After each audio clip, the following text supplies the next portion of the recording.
Hi, my name is Dominique Thibault and I will be presenting you fXfD. fXfD is a no-input DAW instrument developed in Ableton Live. It was conceived with electroacoustic improvisation in mind, but as we will see later in this tutorial, it can also serve as a compositional tool and a prepared performance instrument. fXfD is all about digital feedback. It is inspired by the no-input mixer practice that I decided to port to the DAW. No-input mixer basically consists of connecting the outputs of a mixer into its inputs, thus creating feedback loops inside of the mixer.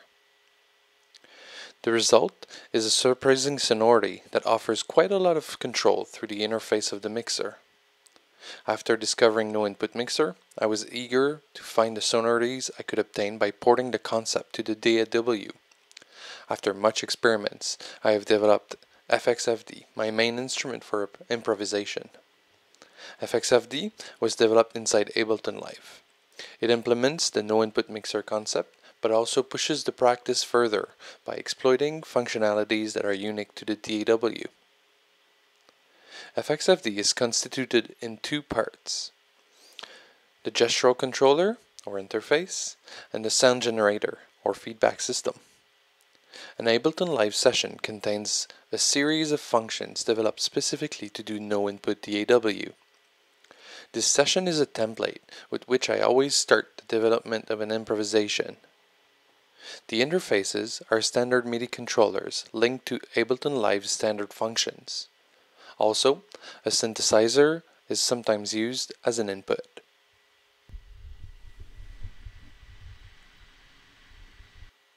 Let's briefly have a look at the interfaces used with fXfD. As mentioned previously, they are standard MIDI controllers chosen for their simplicity. They are easy to implement inside of Ableton Live. The central piece is a Novation Zero SL MK2. The considerable number of controllers it features made it a clear choice in the design of fXfD. It includes faders, knobs, encoders, buttons. The one downside I can see with it is the lack of motorized faders. The Novation Launch Control offers 16 simple MIDI-compliant rotary knobs. Finally, an Android tablet with TouchOSC installed is used to control more abstract parameters of the instrument. The link between these interfaces and the software will be discussed later in the video.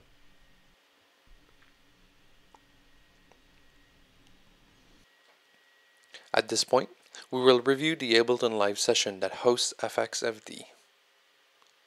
I will try to clarify the internal functionalities of fXfD by analyzing each of its components. As you can see, it looks like a regular Ableton Live session, but as we will see, a series of functionalities have been implemented to enable a practice that I like to call the no-input DAW. First, let's look at the core of fXfD, where the feedback happens, the return tracks. As I've previously stated, fXfD is based on the concept of no-input mixer, in other words, feedback within a piece of equipment. The digital implementation of such a concept required a bit of experimentation and adjustment. In the development of the instrument, I found that the best way to create feedback system in Ableton Live was to use the return tracks. Return tracks in Ableton Live are the digital equivalent to the auxiliary buses on a console. Basically, it allows you to send the signal of a track to a parallel processing. In Ableton Live, the sends directs the signal to a specific return track. A basic example would be to send a sound in an audio track to a reverb placed on a return track. However, Ableton Live return tracks offers a possibility that is not available in analog mixers: the send functions. This means that the signal of a return track can be forwarded to another return track or even forwarded back to its own input. It is this kind of routing that enables feedback systems inside fXfD. fXfD features 8 return tracks.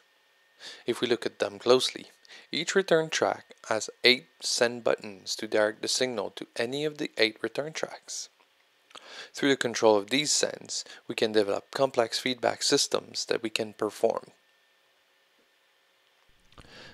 The 8 sends of each return track are controlled by the 8 encoders of the Zero SL. The page function of the Zero SL makes it possible to navigate between the return track that is currently controlled. For example, now I'm on the first page of the Zero SL. I therefore control the 8 sends of the first return track.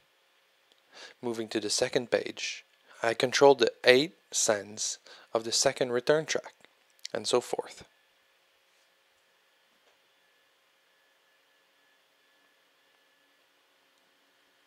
Now if we were to feedback these bare return tracks into each other, we would mainly get pure and constant tones as a resulting sound. The interesting part in both no-input mixer and no-input DAW is to add processing between each recursion of the feedback loop. In a no-input mixer practice, we use guitar pedals. In fXfD, we directly apply processing on the return tracks. The processing applied on the return track that feeds back will have the effect of coloring and changing the tone of the feedback. Through its parameter, the processing offers control of the timbre of the feedback. When we open up the detail view of a particular return track, we notice that the processing is a bit more complex than a simple effect dropped onto the track.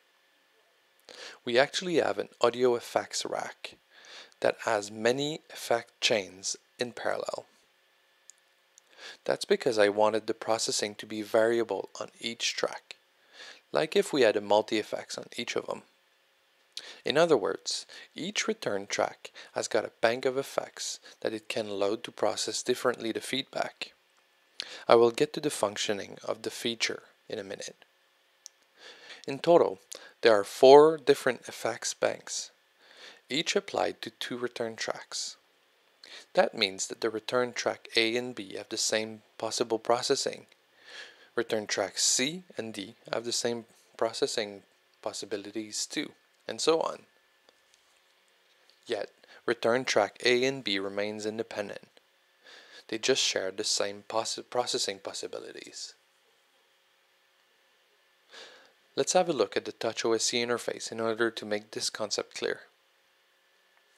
In the first TouchOSC page, we get to control the effects that is active on every return track.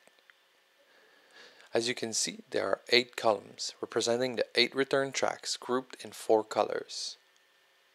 The first 2 columns are green, meaning that they both have the same processing possibilities.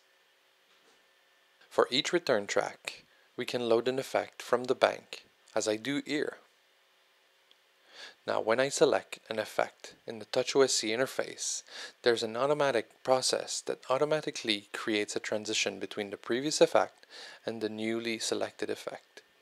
This is all accomplished with a Max for Live device that controls the audio effect rack via the API. In this MIDI track labeled fXfD is an important part of the instrument, a Max for Live device that controls a bunch of functionalities. The detailed view will reveal it. There are many things here, but first we will focus on the FX sections. Let's look at what happens when we change an effect on, say, return track C labeled FX2A. Changing the effect selected on the TouchOSC interface is received by the Max for Live device here. The Max for Live device communicates the selected effects with Ableton Live through its API. I will keep on toggling effects on the return track C, and we will inspect what is happening inside of the audio effects rack.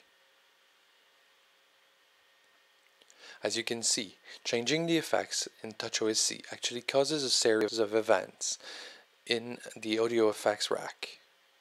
All of them are automated through the Max for Live device.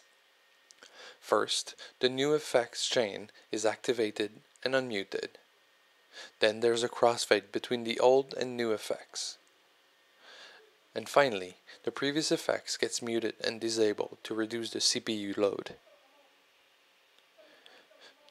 Note that the most effects were conceived using Ableton Live audio devices, making them usable by anyone who has Ableton Live. However, some of them use audio units plugins that were purchased. This is how I managed to design a bank of effects on each of the return tracks that feature smooth, click-class transitions between effects. Now let's review how the effects are controlled. Each effects on each bank has had two parameters mapped to the macro controls of the audio effects racks. These two macros simultaneously control all effects in the audio effects rack, even if they are disabled. This was a creative decision made in the development of the instrument. The two macro controls are assigned to two knobs of the Novation launch control. Thus, the 16 knobs of the Novation launch control directly controls the 8 effects of the 8 return tracks.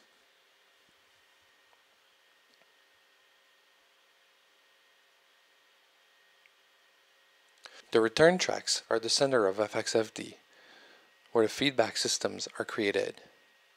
We have already seen how the feedback systems gets constructed through sends. Note that those sends are pre-fader, meaning that the volume of the return track does not influence the setup of the feedback system. We have already seen that the encoder of the Zero SL are controlling the sends of each return tracks. Knobs are assigned to the pan of the return tracks. Buttons under the faders are muting and unmuting the return tracks. Obviously, the Zero SL faders are assigned to the return tracks volume sliders. However, due to the high signal level in the return tracks, the scaling of the Zero SL faders was modified to offer better resolution in the lower part of the return track volume slider. This is accomplished with the Max for Live device presented earlier. Let's look closely at what happens.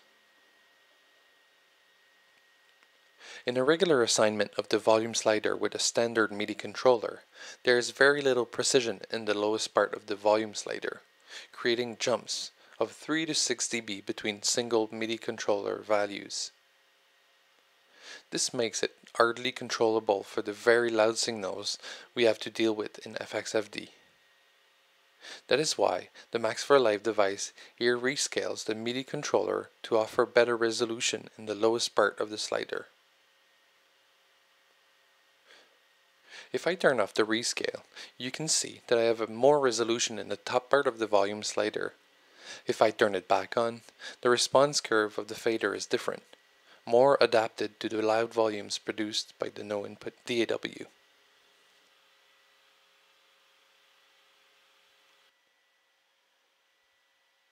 In the second part to this tutorial, I will briefly look at the development of feedback systems in fXfD. This part is really exploratory as I do it in front of you. I don't know the kind of sonic result I will obtain. This is one of the beauty of the no-input practice. You get surprised by the sounds you obtain.